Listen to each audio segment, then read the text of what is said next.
საკანონმდებლო ორგანოს ვუბრუნდებით პრეზიდენტის მიმართვას პარლამენტისადმი დავით უსუფაშვილი გამოეხმაურა და კონკრეტულად რა განაცხადა პარლამენტის თავმჯდომარემ, ამის შესახებ ჩვენი კორესპონდენტი მიშა ფეიქრიშვილი გვეტყვის. მიშა, გისმენთ. დავით უსუფაშვილი გამოეხმაურა მიხეილ სააკაშვილის მიერ დღეს გავრცელებულ განცხადებას. უსუფაშვილმა განცხადება ბიუროს ხდომაზე გააკეთა. პრეზიდენტი პარლამენტში სავარაუდოდ მარტის ბოლოსთვის გამოვა ყოველწლიური მოხსენებით.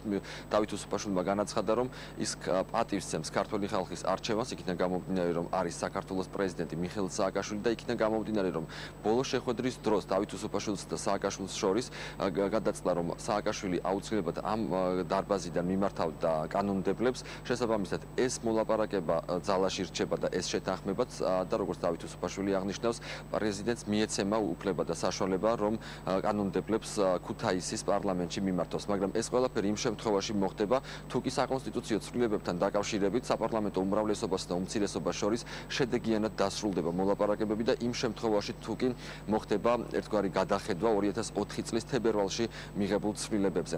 აქედან გამომდინარე, დავით უსუფაშვილი აღნიშნავს, რომ ის რომ ყოველწლიურმა მოხსენების თარიღმა გადაიწია, იყო მხოლოდ და მხოლოდ ერთი ფაქტორით განპირობებული, რომ პრეზიდენტი არ დარჩენილიყო პარლამენტის ხდომათა დარბაზში, ცარიელ დარბაზში. მინდა გამოეხმაურო საქართველოს პრეზიდენტის განცხადებას თუ ღია წერილს, რომელიც დღეს გავრცელდა. და მინდა საქართველოს პრეზიდენტს ჩემი მხრიდან დაუდასტურო, რომ ჩვენი ვალია პატივი ვცემთ ქართველი ხალხის არჩევანს, იმ ხალხის არჩევანს, რომელმაც 4 თვის წინ ჩვენ პარლამენტში აგვირჩია, ხოლო ბატონი პრეზიდენტი 9 წლის წინ პრეზიდენტად აირჩია. სწორედ ამ ხალხისადმი პატივისცემა ჩვენი უმთავრესი ღირებულება და ამ ღირებულების დასაცავად იბრძვის საქართველოს პარლამენტი.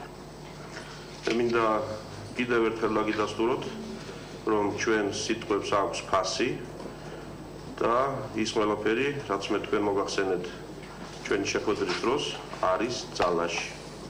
შესაბამისად, თქვენ ნამდვილად გექნებათ საშუალება ამ შენობიდან, სწორედ ამ შენობიდან კიდევ ერთხელ მინდა ხაზი გაუსვა. გააკეთოთ თქვენი მიმართვა პარლამენტის ტრიბუნიდან და ეს შესაძლებლობა თქვენ მოგეცემათ, ეს შესაძლებლობა თქვენთვის არავის წაუწყნევია.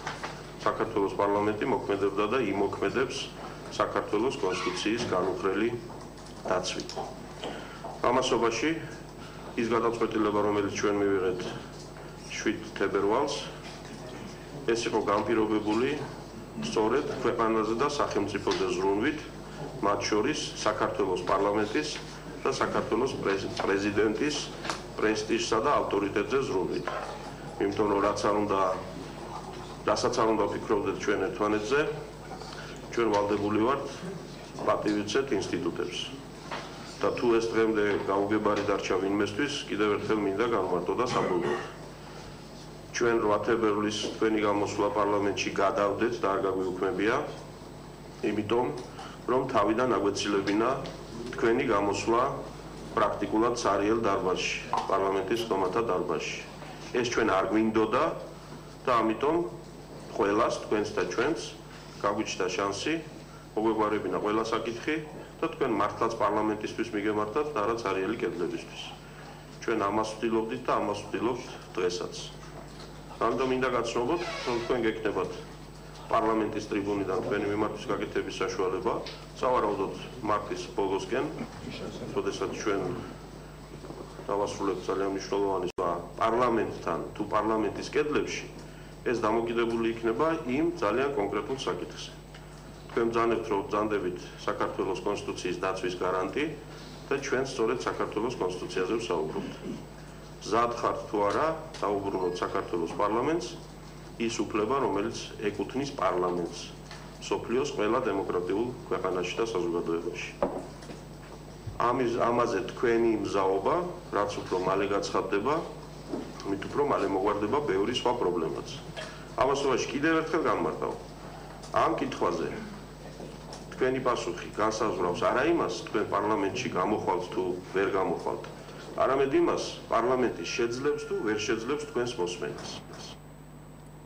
მე კიდევ ერთხელ შეგახსენებთ, რომ დავით უსუფაშვილმა ეს განცხადება რამდენიმე წუთის წინ ბიუროს დღევანდელ წვდომაზე გააკეთა, მანამდე კი საქართველოს პრეზიდენტმა სოციალურ ქსელში მის ოფიციალურ გვერდზე გამოაქვეყნა წერილი, რომლის მიხედვითაც საკანონმდებლო ორგანოსგან კონსტიტუციის შესაბამისი ნორმის მიხედვით ითხოვს კონკრეტული თარიღის დასახელებას თუ როდის მოისმენს საკანონმდებლო ორგანო პრეზიდენტის ყოველწლიურ მოხსენებას. დიდი მადლობა მიშა პეიქიშვილმა გააგვაცნო დავით უსუფაშვილის საპასუხო განცხადება.